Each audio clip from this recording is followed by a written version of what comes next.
Samsung Q60A series, 2021. The Q60A is a good choice if you want a Samsung and appreciate its design and feature upgrades, like a solar-powered remote, over cheaper models.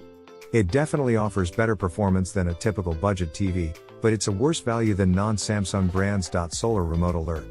We need to talk about the new Samsung remote. It's excellent overall and has one great feature: it's solar-powered.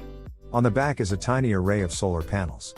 Those, combined with some efficient electronics, mean that it's always going to have enough power.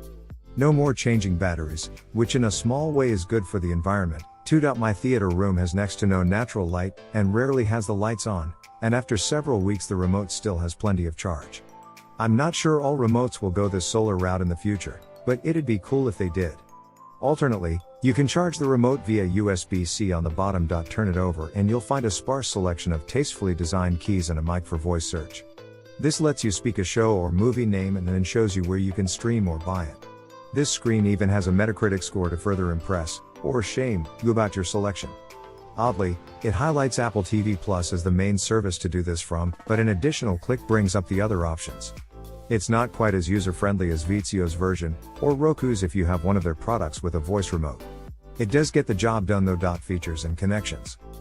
Aside from quantum dots in that remote, Q60A is fairly typical for an entry-level-ish TV.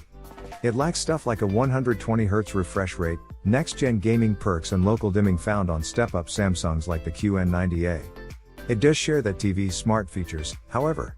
As far as apps go, you get all the standard options like Netflix, Vudu, HBO Max and so on. The Q60A's interface isn't nearly as in-your-face about streaming as, say, the Vizio and to a lesser extent, the Roku-enabled TCL. The apps are grouped in a small row at the bottom of the screen, more like smart TVs of yore. There's also Samsung TV Plus, which is essentially like free basic cable, though you can't fast forward through the ads. Connections are fairly standard. There are 3 HDMI inputs, one of which has eARC, and there are 2 USB ports, one of which should provide enough power for a streaming stick, if you decide to eschew the TV's own apps. Wired LAN gets you connected if your Wi-Fi isn't up to snuff. There are no analog inputs, so if you've got a Wii or, I don't know, a Laserdisc player or something, you'll need an inexpensive HDMI converter. Picture quality comparisons. The Samsung Q60A is far more expensive than either of the TVs I compared it to, namely the Vizio V series and the TCL 4 series.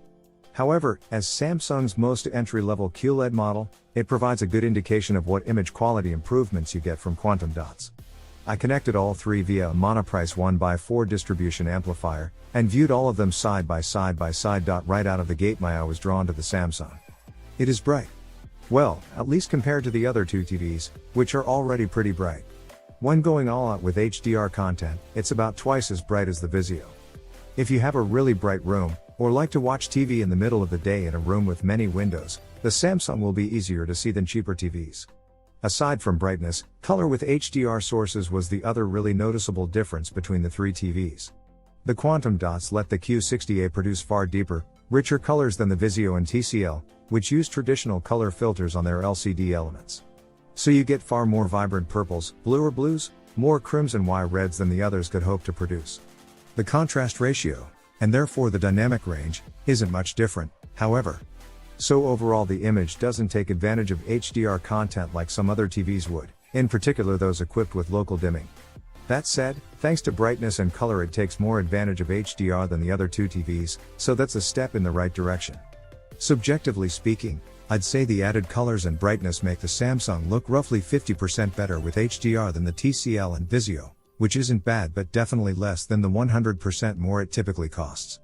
Again, that if you're watching HDR content. Any non-HDR content, which is most TV shows and older movies, the difference is even closer. For more updates subscribe to Tech News and share this video.